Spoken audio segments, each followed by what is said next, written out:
A behavioral ecologist studying cheetah hunting patterns in the Masai Mara documented something in 2017 that her research framework had no category for.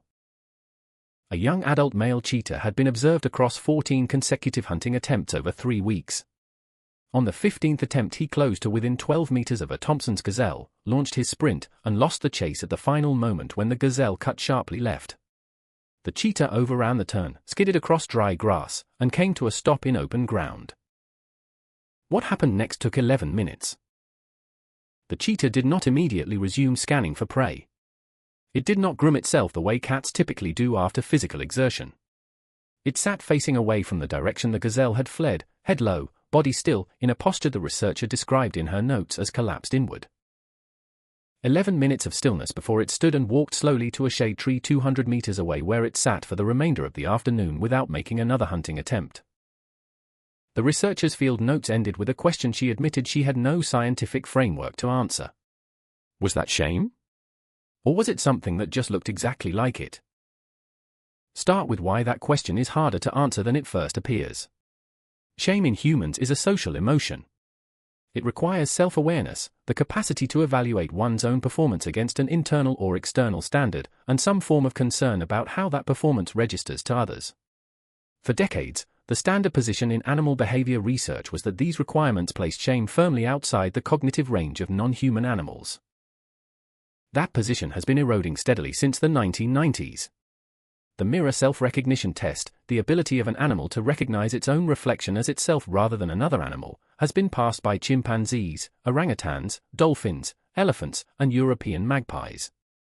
Each positive result extended the boundary of what researchers were willing to attribute to animal self-awareness. Self-awareness is the necessary foundation for anything resembling shame. You cannot evaluate your own performance against a standard without first having a concept of yourself as a distinct entity whose performance can be evaluated. The cheetah in the Masai Mara belongs to a species that has not passed the mirror test. That matters. But it does not close the question the way it once appeared to. Because there is a behavioral signature that appears across multiple species after failed hunts that does not map cleanly onto any purely physiological explanation. Lions that miss a kill will sometimes withdraw from the pride for periods of 30 minutes to several hours before returning to social proximity. The withdrawal is not explained by injury. It is not explained by hunger. It is not explained by the need to rest after exertion, because the same lions rest within the pride after successful hunts. The variable that correlates with withdrawal is failure in a social context. Failed hunts that were observed by other pride members produce longer withdrawal periods than failed hunts that occurred when the lion was hunting alone. That correlation is difficult to explain without invoking something that functions like social self-consciousness. Wolves show a similar pattern. A wolf that fails to bring down prey in a pack hunt will in some documented cases display appeasement behaviors toward the alpha upon returning to the group that are identical to the appeasement behaviors displayed after aggression infractions. The failure is being communicated in the social register of the pack. And the pack is reading it in that register. There is a concept in animal behavior research called negative affect state following failure that researchers use specifically to avoid the word shame while describing what looks, functionally, like shame. The negative affect state framework acknowledges that animals experience measurable internal state changes after events that represent failure relative to their own behavioral standards. Heart rate patterns shift. Cortisol levels spike. Behavioral repertoire narrows. Social engagement decreases.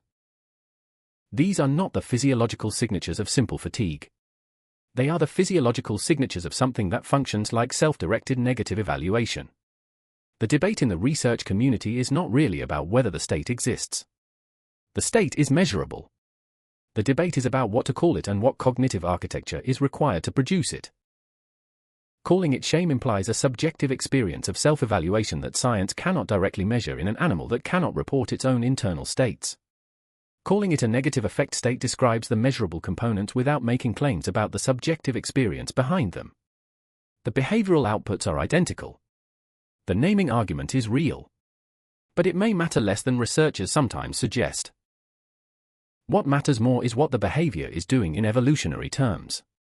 A cheetah that sits still for 11 minutes after a failed hunt is not wasting time.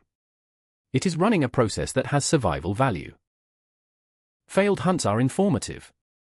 The specific configuration of variables that produce the failure, the angle of approach, the timing of the sprint launch, the terrain type, the prey species behavior, contains information the predator needs to update its hunting strategy. An animal that immediately resumed hunting after a failure without processing what went wrong would repeat the same errors with the same prey in the same conditions.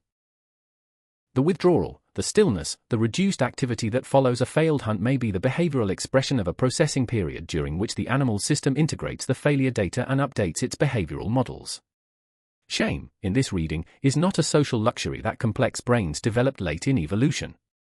It is a primitive but sophisticated feedback mechanism that uses negative internal state to force processing of failure information before the animal returns to the behavior that failed.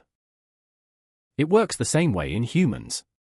The social dimension of human shame is an elaboration on a base mechanism that may be far older and far more widely distributed across species than the social emotion framework suggests. Which brings everything back to that cheetah sitting in the Masai Mara for 11 minutes facing away from the direction the gazelle had fled. The behavioral ecologist watching him did not have a clean scientific answer to her own question. The research literature she had spent her career reading did not give her clean language for what she was observing. But 11 minutes is a specific interval. Not the 3 seconds of a cat grooming after exertion.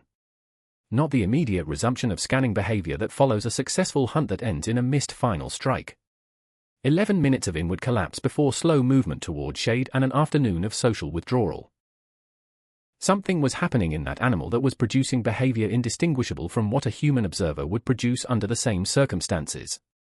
Whether that something deserves the word shame depends on how strictly you define the term. Whether it matters to the cheetah what we call it is a question the cheetah is not waiting around to have answered. It already knew something had gone wrong. It was already processing it. In the only way evolution had given it to do so. Quietly. Alone. Facing away from the direction of the thing that got away.